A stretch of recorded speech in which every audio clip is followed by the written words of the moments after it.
I want to know, what's the strangest thing you have in your house? Here, hold on a sec. So this is actually something that my wife desperately felt she needed, and I absolutely agree. And it's a box of teeth. This is Box of Teeth, chewing over the stories behind the books, with our guest, Courtney Marie Andrews. Okay, welcome, Courtney Marie Andrews. Where are you talking to us from today? I'm in Nantucket, Massachusetts.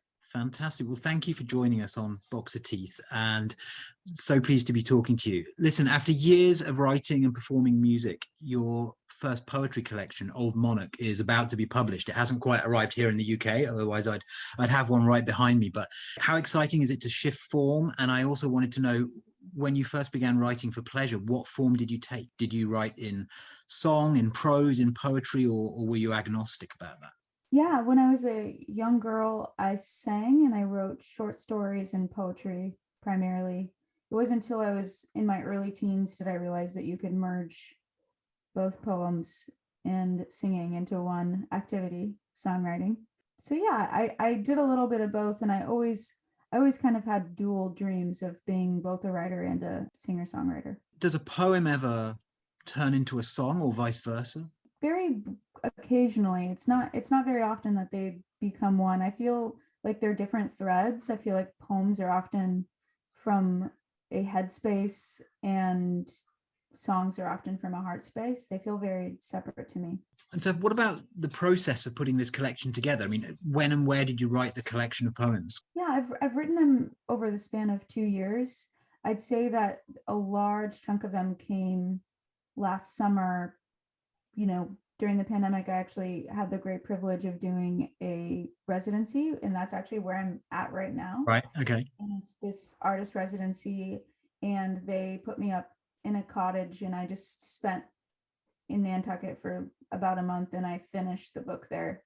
And I just, walked trails and reminisced on my childhood. But they've been written all over, anywhere from Arizona to Nashville to the Northeast. So that sounds like an incredible place, where you are now. It sounds like it gives you that kind of freedom to think, I guess. Is that right? I mean, just being separate from home, is that an important benefit? I find that my creative process is a lot more abundant when I'm away from my home space.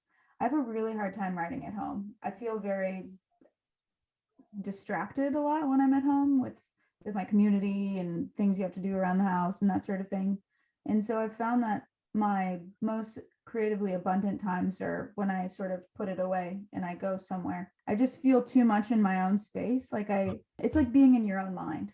Okay. And being trapped in it. Yeah. And I need to take a walk out in the woods and get out of my mind to see what I want to write about. So if you compare that process of putting this collection together, is that a much longer time process of building the collection up than, say, working on an album, than, say, when you recorded Old Flowers? Yeah, I heard an author speak quite recently, and they said that your first book can take 30 years, or 40 years. And, to get to that point where you write your first book. Yeah. And I feel kind of similar to that in this collection. Just some of these poems I've written actually in my early 20s. And so I've been working on it for a long time. I just feel like the space, not being on tour, having just free days to sort of create in that sort of time and space has really enabled me to finish it finally. But it's really been a long period of time that I've written it over. When you did your first album, did you feel that you were carrying those along for a long, long time, for your whole life till that point? Or no, my first album felt very visceral, fast, and it was an angst ball that sort of tumbled into my into my world, and I sort of, Okay, an angst ball is a good phrase for it. You describe Old Monarch as documenting personal transformation. Can you kind of explain how the collection does that, how the collection works? Well, in the collection, I liken my own personal journey to a monarch. I was in a butterfly garden in Arizona, and I watched this mini doc on how monarchs travel their entire lives to create something. And I thought that was really powerful and symbolic. And yeah, they travel 3,000 miles to give birth. And I really felt likened to that sort of process. Yeah. And so, you know, the sections are kind of based on life cycle, like, you know, born, you're kind of midlife, and then you're this sort of towards the end and you're reckoning with your own mortality. But I don't, it doesn't feel as linear. It feels very cyclical, like in circular. I feel like any poem could apply to any part of your life, but Yeah. I don't know. I just feel like humans are always transforming, and I really wanted to touch on that sort of subject. You wrote in the notes that I think accompanied Old Flowers, you talked about crying and dancing with a Portuguese boxer in a fado cafe. And then in the title poem, a Portuguese singer again is mournfully singing in the poem. There is this sound of that kind of Portuguese fado music, that kind of longing, that nostalgia, that kind of light and dark combining. And I wonder if it felt to me that that's central to a lot of your creative output, and I wondered what you thought about that. Yeah, maybe that's why I like to go away, to sort of tap into that longing. I think longing creates great things and creates a lot. I think space and longing are some of the most beautiful things you can give yourself, because that's just a very big form of love, you know. Right. Yeah. And I really did resonate when I spent a few weeks and wrote actually some poems. I wrote Old Monarch in Portugal, Right, and Old Flowers as well. And a lot of songs from Old Flowers written in Portugal. And I just really resonated with the fado music, because it is often coming from a place of longing, and they're not afraid to have that sort of sadness and that nostalgia in the songs, and it's deeply appreciated in the culture, and I just really admire it. but there's always the sort of light and dark together. I read the poem in your book, The Great Mystery of Pablo Diablo, which is a fruitless, worrisome search for a dog that kind of ends with it making it home before you. And my main question about this is a purely factual one. Was Pablo Diablo actually the name of a family dog? Because it's simply inspired. So Pablo Diablo is PD. He's the name of my grandpa's dog, which means little devil. And and my grandpa was a true Western cowboy, and he just had this little dog with an underbite named PD. Yeah, it was a funny childhood story, misconception, you know.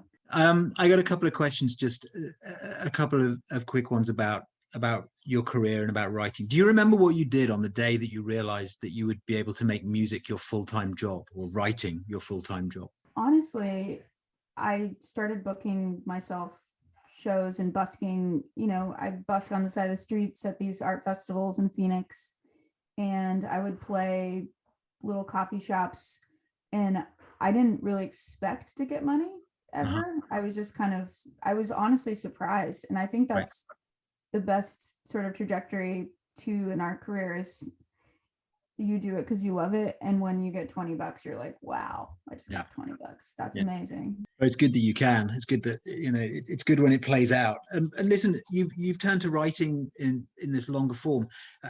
Do you read the long form writing of other musicians, you know, poetry or autobiographies? Yes, I really love Bill Callahan. Has this wonderful book called Letters to Emma Bolcutt. That's what it's called. Yeah, it's so good. It's kind of under the radar, but it's really a beautiful piece of fiction. Yeah, and I love memoirs. Of course, Patti Smith is a huge influence on me, and love Just Kids. I think it's a beautiful book. I just love when artists are artists. I don't think you have to be in the construct of one medium. I think it's nice to be able to explore all mediums. Listen, when you made the video for Irene, was it as fun as it looks?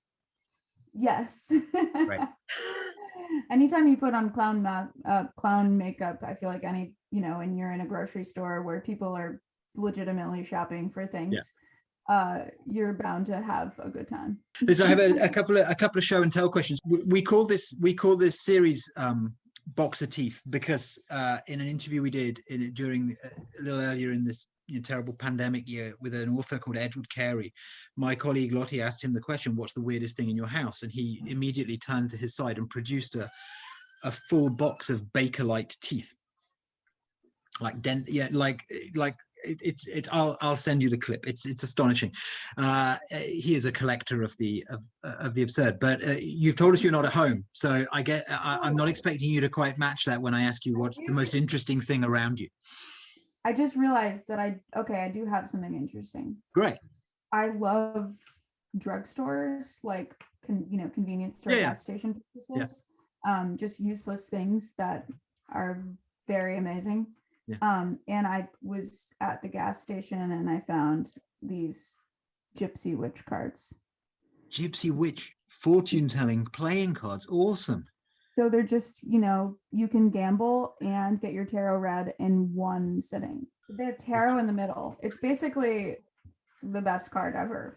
So I just drew number 51 and it's right. The lion presages a sudden shock from bad news. Wow. Okay. So, look, I wanted to wrap up a little by talking to you about Wanderlust, because I feel it's there in a lot of your music, and you've talked about the journey in the poetry. But I just wondered how much it's on your mind right now, because you must be so looking forward to being on the road again at some point. Yeah, it's funny. I was just talking to a friend last night, and we were saying that around January, I think we all a lot of us musicians got into this headspace of, well, this is how it is now. Just got to create art, and we might not ever be on the road again, Yeah. And so we just sort of got used to it. And then when the dates started pouring in for tour and stuff, we're just like, whoa, it's actually happening. How do we do this again? I can't remember. And I actually played my first show 2 weeks ago, and it was just like drinking water. I was so nervous, like the most nervous I've been since my early 20s. Really? And as soon as I got on stage, I was like, oh yeah, this is what I love, of course, Amazing. Well, hopefully, fingers crossed that everything, works out, but I'm due to be back, I think, this fall. So yeah, you're due to be here in the UK, and in theory, you'll be just 12 miles down the road from where we are here when you come to Bristol. So that's going to be really exciting, and the bookshop team will be making a pilgrimage for sure to see it, but to see the show. I miss it so much. I can't wait, and I have so many beautiful friends and have had so many beautiful experiences over the years. So I really am particularly excited to come back across the pond. It's going to be great. Well, we're all looking forward to it. And listen, last question: have you read the poems aloud yet? And do you hope to? Would you ever weave it into a show? That's funny. Friends keep joking at the show I just played. They're like, read a poem. I was like, no. I wouldn't be opposed to it, but I probably would keep them pretty separate. I like to I feel like they're very personal, kind of not even just about my life, but just they're something that you would want to read. I'm not a slam poet. I'm not going to be performing the poetry in that way. Who knows? It's not in the cards right now, but maybe someday. Super. Well, listen, we look forward to seeing you over here. And in the meantime, we'll be piling up the poetry books in the bookshop, and then we'll come see you play in Bristol. Perfect. I deeply appreciate it. Thanks for your time. Thank you. Run, run, run, kangaroo. Oh, chin, chin, run, run, run, kangaroo. Oh, chin, chin,